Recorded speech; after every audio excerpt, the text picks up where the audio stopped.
بسم اللہ الرحمن الرحیم۔ السلام علیکم۔ رمضان آفر۔ رمضان کے مہینے میں 14 کروڑ نیکیاں کمانے کا عمل۔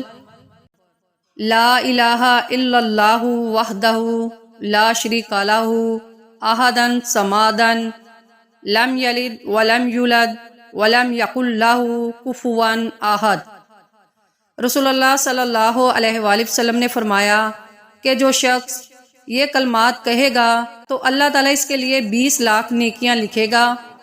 چونکہ رمضان المبارک میں ہر عمل کا ثواب 70 گنا بڑھ جاتا ہے، تو ایک دفعہ پڑھنے سے 14 کروڑ نیکیاں لکھی جائیں گی، اور جس قدر زیادہ پڑھے گا اتنا ہی زیادہ ثواب پائے گا۔